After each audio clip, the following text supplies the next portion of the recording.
What's up, everybody? It's your boy Manny Freezy. Welcome once again to On the Spot right here on Murdaland TV.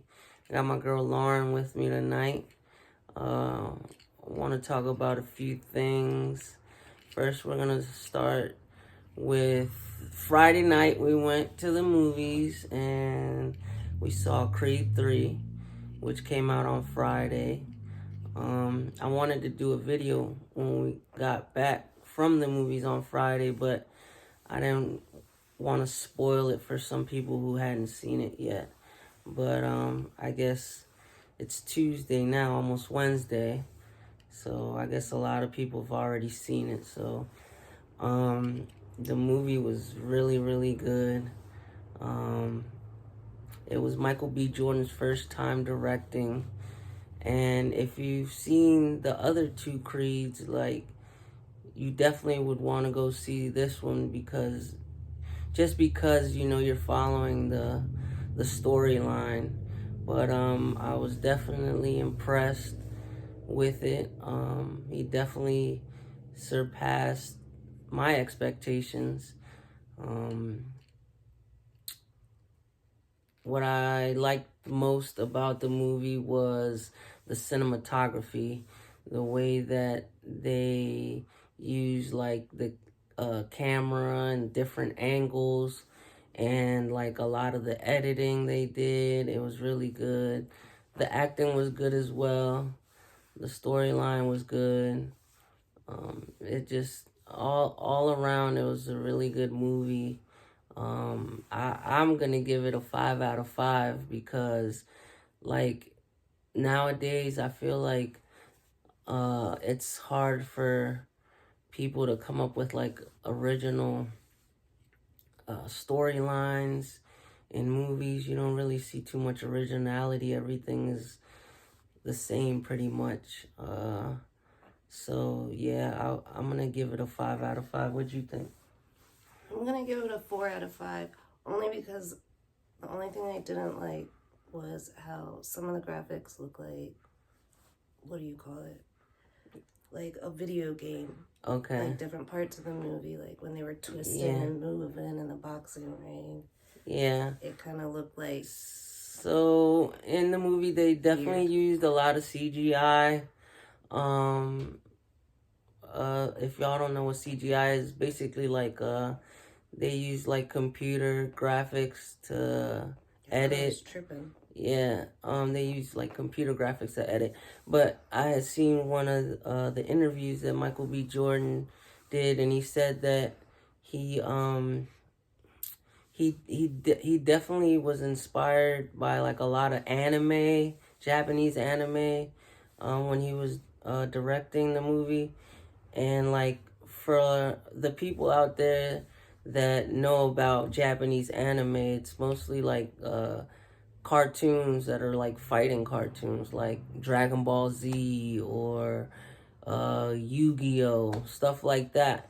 So they definitely, like, in the fighting scenes, definitely used a lot of special effects, and like they definitely used a lot of CGI. I thought it was pretty cool because it's something you don't never really see a lot of that in movies, especially in this type of movie, because like the older versions of Rocky, they were probably like in the 80s or 90s, so they definitely didn't have these type of graphics and the technology they have now. It reminded me of like the Disney movies. Yeah. Like, I didn't know if I was watching a cartoon or a movie. Or like if you were playing, I really thought I was or like sometimes. Fight Night. You ever played Fight Night on PlayStation? Mm-hmm. Like that kind of. It definitely, some parts did look like a video game, but I thought it was good all in all. They said that it made over $100 million over the weekend, which is the biggest box office debut for a sports movie in the history of Hollywood. So, shout out to Michael B. Jordan and Jonathan Majors and everybody else that was involved with the making of this movie. It's already a success. So if you haven't seen it, go check it out. It's definitely worth the money, especially if you have someone special to take with you and enjoy a night out. So then after the movies, when we got home, cause we went kind of early to go see it. So when we got home, it was still early. So then I put on on HBO Max. They had House Party. Yeah, House Party, the new version, and it was pretty cool. I mean, it could have been a lot better, but it was. I'm not gonna lie, it was all right. Like, they did have like points in the movie where they did like references to like the original version of House Party. So that was pretty cool. They also had like a little part where Kid and Play were in the movie. They had a lot of stars in the movie. They had LeBron in there. They had Maya in there. Who else they had in there? Juvenile was in it. A bunch of basketball players were in there. They had a Kid Cudi was in that joint. Kid Cudi and a few other rappers. Lil Wayne was in it. For like, you just see him for like little moments. But it was pretty funny. It definitely had like a twisted storyline, but all in all, it was cool. I liked it. It was pretty good. Also, what else did we watch? Oh, so I'll give the House Party a 4 out of 5. That's what I wanted to say. I'll give that a 4 out of 5. What did you think? I don't know, because I really didn't watch a lot of it. I fell asleep. Alright. But we did watch the Chris Rock special. It's called Selective Outrage. It's out on Netflix right now. So if you have Netflix, check that out. What'd you think about that? I would give it a 3 out of 5. However, I did like how he talks about the type of world we're in now, about everybody being so sensitive and the different dynamics I guess we're faced with now. I did like that, the rawness of it. A lot of people don't speak. I feel like a lot of people bullshit, like he said, or are full of shit right now. So I did like that about it. He did mess up a little bit at the end, but I thought he did a good job overall. He was good. Yeah, I'm gonna give it a 4 out of 5. I don't know, I'm biased because just as a simple fact that they did it here in Baltimore, and he mentioned, Cherry Hill and shit like that. I saw you caught a glimpse of Spike Lee sitting in the audience, so I thought that was cool. If I'd have known that he was gonna be here in Baltimore, they didn't really advertise a lot. I would have went and saw it in person.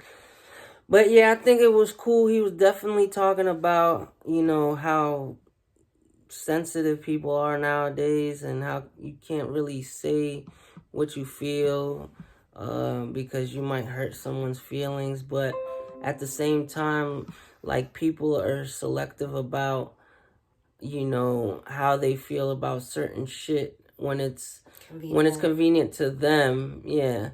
And everybody always wants to play a victim. Yeah, and everybody always wants to play like a victim and shit like that. So it's definitely, talking about a lot of the shit that we're going through now in from 2020 till now in 2023. We've seen a lot of changes, and I guess shit is definitely just gonna be getting worse and worse. This is just the beginning. So if you get a chance, check that out. And he did address the Will Smith thing. Yeah, he That definitely was one of the big things, he definitely too. said some shit that was He kept it classy. I feel like, and didn't pay too much attention or didn't give too much homage to the situation. So I think he did it in a classy way. Yeah, I don't think he needed to say something. I feel like because he's been quiet. Yeah, everybody's been waiting for him to kind of address it. Yeah, he did it in a good way. I feel like. I don't think he went hard or anything like that. No. Also, we just finished watching the Marlon Wayans special that's on HBO Max. That one's called God Loves Me. That one, I thought he was Chris Rock. Yeah, I'll give that one like maybe a 2.5 out of 5. Like, it was funny. Like, that's why he's getting the 2.5, because he was funny, but he just stayed on one topic pretty much the whole time, and it was all about Chris Rock, Jada Pinkett, and Will Smith the whole time. He just like dove in deep into the whole concept of what happened and his take of it, and how he feels like, you know, it like all of the whole incident basically was because of him. Yeah. But yeah, I think it was funny, definitely. But, you know, that's up to you to choose if you like it or not, because he didn't really speak on any other issues other than that. And also about, you know, people being sensitive and not being able to say what you want and stuff like that. But yeah, go check that out. I wanted to talk about Omi and the Hellcat. Omi and the Hellcat, for those of you don't know, is a YouTuber who had been really famous for a while. He used to post a lot about all the cars that he had and all the money and stuff.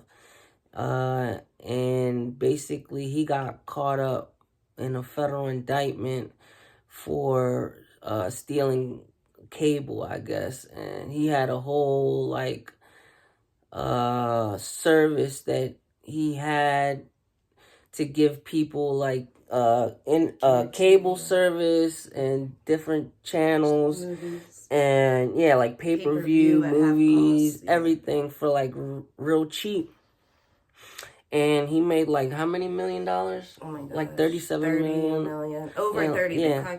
Over 30 million. Yeah, so he made a whole bunch of money off that. Anyways, he ended up getting indicted because he didn't pay taxes, obviously. So Uncle Sam was mad. And he finally just got sentenced. He got 5.5 years. And he has to pay back $30 million in assets forfeiture. Plus more. Yeah, so. But if you read his story, it is good. Like, if he would have paid his taxes, it would have been a cool, like, miracle story. Yeah, it still is. You know? It still is. It's still a good story. So if you guys don't know about him, look him up. Omi and the Hellcat. Yeah. So yeah, he just got sentenced to 5.5 years. He probably has to turn himself in sometime soon. But shout out to him. Also want to talk about in the news, they've been talking about the 4 Americans that got that went to Mexico, and 2 of them ended up getting killed and the other 2 survived. So apparently they were from like South Carolina or North Carolina or something. But anyways, they had took a trip down to Texas. They were in Brownsville, Texas, and apparently they were gonna go to Mexico to get, one of them was gonna go get a tummy tuck or something. That's what the story says. But the president from Mexico said that they had went over there to get meds, to go get medications or something. So we don't know what they actually went down there for. all we know is that it was 4 of them. One of them's her name was Latavia McGee. They called her Tay. Another one by the name of Eric Williams, Zindell Brown, and Shaid Woodard. And then there was also one Mexican killed during the whole incident.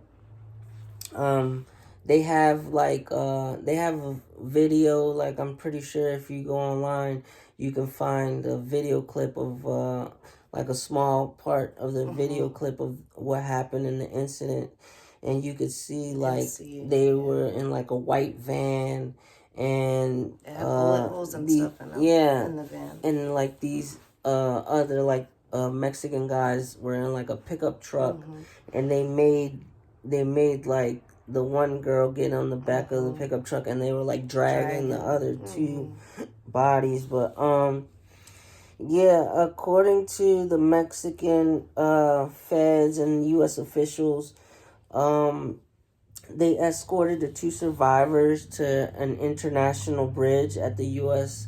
and Mexico border. So the 2 survivors did make it back to U.S. soil. But I had seen I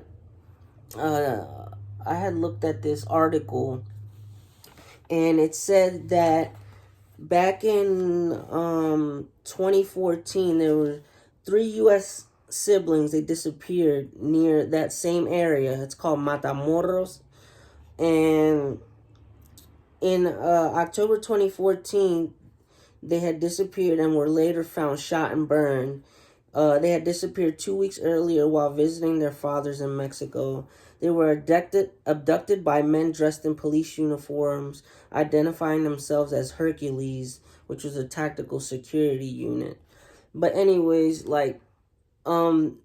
this area in Mexico has been a high level of violence for a while now, because they have a cartel. There's a cartel there named the Gulf Cartel or something.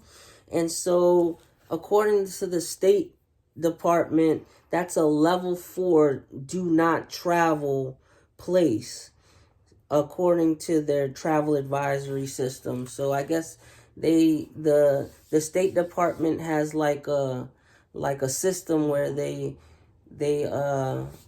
rate places where you go to travel, and this one was one of the worst places as a level 4. So and the people that got abducted, the 4 Americans, they knew that it was a dangerous place that they were going to. And sorry to say that 2 of them didn't make it. What do you think about that? If you knew that you were going... I don't know. I feel like they were going down for... You think the story's deeper than... The story is way deeper than a tummy tuck. I'm sorry. I'm not going to a level 4 place where some people already disappeared to go get my tummy tucked. I'm not doing it. I will get that done here and be safe. Yeah. They definitely went down, Joan. And I think that whatever. I don't think that this is a story that will ever get the truth from, because I think it's something. There's something going on where they're gonna keep it hush hush. Absolutely. Because why are these 4 Americans going to Mexico to get a goddamn tummy tuck? Especially nowadays, it's not like the surgery just came out. Yeah.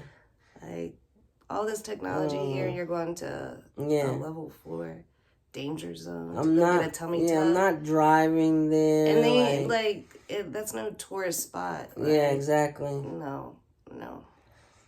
I don't know, man, but prayers to them and their families of the lost ones, the ones that lost their lives. It's still sad. You don't want to hear that type of news from anybody, to just go out there and just lose their lives for no reason. Because at first they were saying like it was a case of mistaken identity or something, but who knows? Nobody knows. But yeah, so stay tuned for our next episode. We'll be bringing you guys more news and more reviews. See you till next time. Peace.